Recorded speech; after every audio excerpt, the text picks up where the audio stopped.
চলে আসলাম কলকাতা থেকে 1 ঘন্টা দূরে এরকম সূর্যমুখী ফুলের স্বর্গরাজ্যে। এই সূর্যমুখীর স্বর্গরাজ্যে আপনারা কিভাবে আসবেন, কোন স্টেশনে নামবেন, কোন সময় আসলে আপনারা এই সূর্যমুখী ফুল দেখতে পাবেন, তার সম্পূর্ণ তথ্য নিয়ে শুরু করছি আজকের এই ছোট্ট ভিডিও। শিয়ালদা থেকে বিকেল 3:33-এর ডায়মন্ড লোকাল ধরে আমরা রওনা দিলাম দক্ষিণ দুর্গাপুরের উদ্দেশ্যে।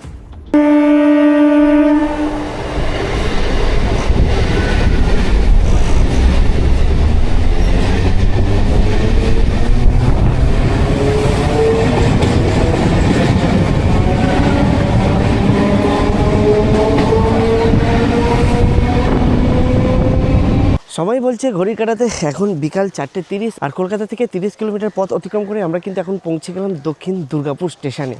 এখান থেকেই কিন্তু আমরা এখন যাব সানফ্লাওয়ারের স্বর্গরাজ্য। চলুন আস্তে আস্তে যাওয়া যাক। তবে তার আগে আপনাদের একটা কথা বলি, এই দিকটা হলো শিয়ালদা, আর আমরা কিন্তু 2 নম্বর প্ল্যাটফর্মে দাঁড়িয়ে আছি।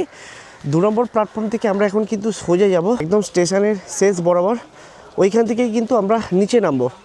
তো টিকিট ভাড়াটা আপনাদের সাথে শেয়ার করা হয়নি। শিয়ালদা থেকে দক্ষিণ দুর্গাপুর পর্যন্ত আমাদের ভাড়া নিল মাত্র 10 টাকা। আমি আপ ডাউন কেটে নিয়েছি, 20 টাকা ভাড়া পড়েছে। তবে আপনারা যারা দক্ষিণ দুর্গাপুর আসবেন, শিয়ালদা থেকে ডায়মন্ড লোকালি ধরে আসতে হবে। একমাত্র এই ডায়মন্ড লোকালি কিন্তু এই দক্ষিণ দুর্গাপুর আসে, আর সময় লাগবে আপনার ওই 50 মিনিটের মতন। আমরা কিন্তু এখন পুরো স্টেশনের শেষ বরাবর চলে আসলাম, আর এই যে বাম দিক থেকে যে একটা রাস্তা চলে গেছে, আমরা এই রাস্তা ধরেই কিন্তু আমরা যাব। রেল লাইন ধরেও কিন্তু যাওয়া যায়, তবে রেল লাইন ধরে গেলে একটু রিস্ক, ট্রেন কখন কোন মুহূর্তে এসে যাবে, তাই আমরা এই রাস্তাটা ব্যবহার করব।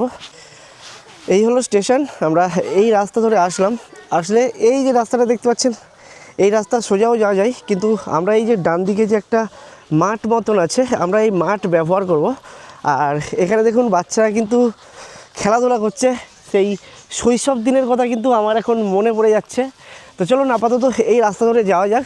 এই যে মাঠটা দেখতে পাচ্ছেন, এই মাঠ ধরেই কিন্তু আমরা এখন সোজা আসলে সামনে একটা এরকম রাস্তা পড়বে, আমরা রাস্তা ধরেই কিন্তু বাম দিকে যাব। আর এটা কিন্তু শর্টকাট রাস্তা। আমার ভিডিও অনুসরণ করে আপনারা যদি আসেন, আশা করব আপনারা কম সময়ে এই সানফ্লাওয়ার স্বর্গরাজ্যে পৌঁছে যাবেন। আমরা এই রাস্তা ধরে সোজা আসলে দেখুন এখানে একটা খাল পড়বে, তবে খালে কিন্তু জল নেই, আপনারা খুব ভালোভাবে পারাপার হতে পারবেন। আর দূর থেকে কিন্তু একদম পুরো দেখা যাচ্ছে পুরো হলুদে হলুদ সূর্যমুখীর স্বর্গরাজ্য। আর সামনে কিন্তু একটা মা মনসার মন্দির আছে দেখুন। আর আমরা কিন্তু এই সাইড থেকে যাব বাম দিকে, মানে মন্দিরটাকে সামনে রেখে বাম দিকে যাব। আর এই বাম দিকে গেলেই কিন্তু আমরা দেখতে পাবো কলকাতার বুকে এক টুকরো সূর্যমুখী ফুলের স্বর্গরাজ্য। আমরা কিন্তু এই মাঠটা ধরে আসলে কিন্তু এরকম দেখুন একটা ঢালাই রাস্তা পড়বে, ঢালাই রাস্তা থেকে ডান দিকে ঘুরলেই কিন্তু আপনারা দেখতে পাবেন প্রচুর পরিমাণে কিন্তু সূর্যমুখীর চাষ। এই যে রাস্তাটা আপনারা দেখতে পাচ্ছেন, এই রাস্তা ধরে আপনারা যদি আসেন, পুরো দুদিকে হলুদ, আমার ডান দিকেও হলুদ আর বাম দিকেও দেখুন হলুদ। আপনারা যারা ফুল ভালোবাসেন অবশ্যই আমার এই ভিডিও অনুসরণ করে আসতে পারেন, আশা করব আপনাদের ভালো একটি সময় কাটবে। আমি কিন্তু প্রবেশ করে গেছি একদম বাগানের ভিতরে, আর দেখুন প্রচুর পরিমাণে কিন্তু এখানে চাষ হয়েছে, এইদিকে সব জায়গায় ভর্তি, আর আমার কিন্তু বেশ ভালো লাগছে। তবে এখানে আপনারা যারা আসবেন একটু সাবধানে আসবেন, কারণ এখানে যে ফুলগুলো আছে সেই ফুলগুলোতে কিন্তু প্রচুর মৌমাছি আছে। আমরা ছোটোবেলায় শুনেছি সূর্যমুখী ফুল সূর্যের দিকে মুখ করে থাকে, কিন্তু এখানে আমি এসে কিন্তু দেখতে পাচ্ছি সূর্যমুখী ফুল সূর্যের বিপরীত দিকে মুখ করে আছে। এই দেখুন আমাদের সূর্যি মামা, আর ফুলগুলো দেখুন এরমভাবে কিন্তু উল্টো দিকে মুখ করে আছে। আর এখানে দেখুন মৌমাছিগুলো শুধু দেখুন কীরমভাবে মধু নিচ্ছে।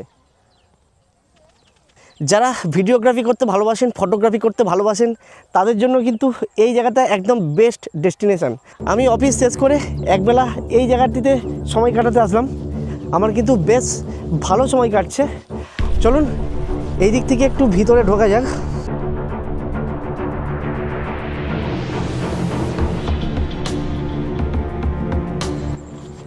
বেশ আলাদা এক অনুভূতি হচ্ছে। আর চারিদিকে দেখুন এরকম কিন্তু জঙ্গল, আপনারা একটু দেখে আসবেন। আর আপনারা যারা ঘুরতে আসবেন তাদের কাছে একটাই অনুরোধ করব, আপনারা এখানে ঘুরুন, ফটো তুলুন, ভিডিও করুন, কিন্তু এই যে ফুলগুলো দয়া করে ছিঁড়বেন না, তার কারণ এগুলো কিন্তু অনেক কষ্ট করে এনারা চাষ করেছে। জায়গাটা কিন্তু খুব ভালো লাগছে, খুব সুন্দর লাগছে। আপনাদের একটি বেলা খুব ভালোভাবে সময় কাটবে। এই সাইডে দেখুন প্রচুর প্রচুর পরিমাণে ফুল আছে, দেখুন কত সুন্দর লাগছে শুধু দেখুন। আর এই সূর্যমুখী ফুলের কিন্তু বেশ উপকারিতাও আছে, প্রচুর বিঘা জুড়ে কিন্তু এই সূর্যমুখী ফুল চাষ করা হয়েছে। আপনারা যেদিকেই তাকাবেন সেদিকেই কিন্তু সূর্যমুখী ফুল আর সূর্যমুখী ফুল। তবে এখানে আমি আপনাদের বলবো আপনারা একটু বিকেল বিকেল আসুন। বিকেল বিকেল আসলে কি হবে, এখানকার আবহাওয়াটা একটু ঠান্ডা হয়ে যাবে, সূর্য আস্তে আস্তে অস্ত যাবে, আর সেই সময়টা কিন্তু আপনাদের বেশ ভালো কাটবে। আমি কিন্তু এসেছি একটু বিকাল টাইমে, আমার অফিস শেষ করে কিন্তু আমি এসেছি। তবে আপনারা কিন্তু এই অফিস শেষ করে একবেলা সময় কাটাতে পারেন এই সূর্যমুখীর স্বর্গরাজ্যতে। তো চলুন এই সূর্যমুখীর স্বর্গরাজ্যকে আমার ঈগলের চোখে কীরকম লাগে একবার দেখে নেওয়া যাক।